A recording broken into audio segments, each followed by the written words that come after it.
तो अमेरिका में एक नए कानून का प्रस्ताव आया है और उसका नाम भाई इतना ड्रामेटिक है कि पूरी दुनिया में हलचल मच गई है। चलिए आज इसी पर बात करते हैं। सोशल मीडिया पर इसे एक नाम दिया गया है, इकोनॉमिक न्यूक्लियर वेपन, मतलब आर्थिक परमाणु हथियार।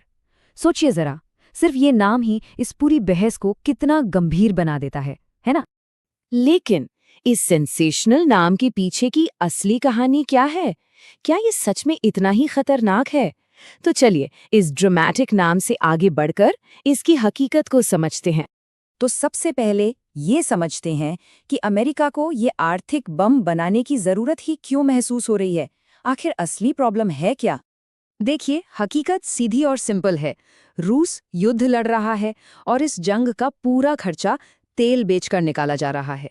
यही पैसा है जो उसकी वॉर मशीन को चला रहा है। लेकिन बात यह है कि रूस को सीधे सीधे रोकना मुश्किल है। क्यों? क्योंकि उसके खरीदार सिर्फ पश्चिमी देश नहीं है। भारत, चीन और भी कई देश हैं जो उससे तेल खरीद रहे हैं, और इसीलिए अमेरिका को अपनी स्ट्रैटेजी बदलनी पड़ रही है। और बस यहीं पर यह नया कानून पिक्चर में आता है। ये अमेरिका का नया दांव है। बेचने वाले यानी रूस को नहीं, बल्कि खरीदने वालों को टारगेट करो। आइडिया बहुत सिंपल है। जो भी देश रूस से तेल खरीदेगा उस पर आर्थिक दबाव बनाया जाए। तो सवाल ये है कि ये हथियार आखिर काम कैसे करेगा?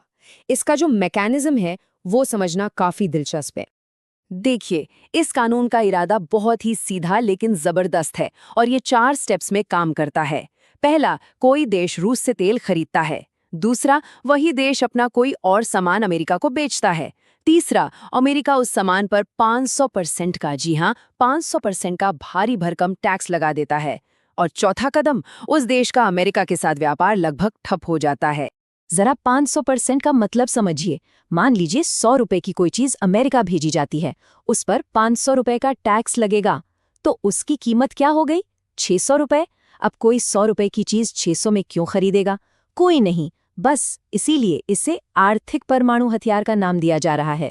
लेकिन कहानी यहीं खत्म नहीं होती। अब आते हैं सबसे जरूरी हिस्से पर। इस पूरे प्लान की कमजोरियां क्या हैं और इससे जुड़े बड़े बड़े रिस्क क्या हैं? तो ये 3 बातें हैं जो इस परमाणु हथियार वाली कहानी पर थोड़ा ठंडा पानी डाल देती हैं। पहली, ये अभी तक कानून बना नहीं है, सिर्फ एक प्रस्ताव है। दूसरी, इसे लागू भी नहीं किया गया है। और सबसे अहम बात, इसे लागू करना खुद अमेरिका के लिए भी बहुत बड़ा जोखिम है। रिस्क क्यों है? क्योंकि इस तरह के प्रतिबंध पूरी ग्लोबल इकोनॉमी में एक शॉक वेव की तरफ फैलते हैं। तेल के दाम बढ़ते हैं, महंगाई आसमान छूने लगती है और सप्लाई चेन टूट जाती हैं। इसका असर सिर्फ उन देशों पर नहीं होता जिन्हें टारगेट किया गया है, बल्कि अमेरिका समेत पूरी दुनिया पर पड़ता है।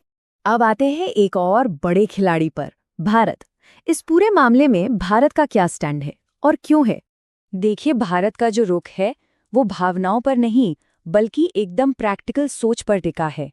भारत के लिए सबसे ज्यादा जरूरी है सस्ती और स्थिर एनर्जी। ये कोई पॉलिटिकल स्टेटमेंट नहीं है, ये उसकी अर्थव्यवस्था की जरूरत है। रूस से जो तेल मिलता है उससे भारत को सीधा फायदा होता है। ये देश में महंगाई को कंट्रोल में रखता है। सोचिए, अगर भारत ये तेल लेना बंद कर दे तो पेट्रोल, डीजल से लेकर रोजमर्रा की हर चीज महंगी हो जाएगी। इसका इकोनॉमी पर बहुत बुरा असर पड़ेगा। तो आखिर में हम इस सबको कैसे देखें? शायद इस पूरी स्थिति को एक विनाशकारी हथियार की तरह देखने के बजाय एक लंबी शतरंज की बाजी की एक चाल के तौर पर देखना ज्यादा सही रहेगा। ये कानून एक बम कम और शतरंज की बिसात पर चली गई एक चाल ज्यादा लगता है। इसका मकसद फौरन सब कुछ तबाह करना नहीं है, बल्कि धीरे धीरे दबाव बनाना है।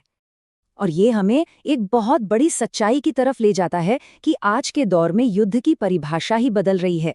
असली लड़ाई अब टैंकों और मिसाइलों से नहीं, बल्कि आर्थिक मोर्चों पर लड़ी जा रही है। तो एक सवाल ये उठता है कि इस ग्लोबल शतरंज के खेल में अगली चाल कौन चलेगा? क्योंकि इसका नतीजा सिर्फ अमेरिका और रूस पर निर्भर नहीं करता। भारत जैसे कई और खिलाड़ी भी इसमें एक अहम भूमिका निभाएंगे। अब पूरी दुनिया अगली चाल का इंतजार कर रही है।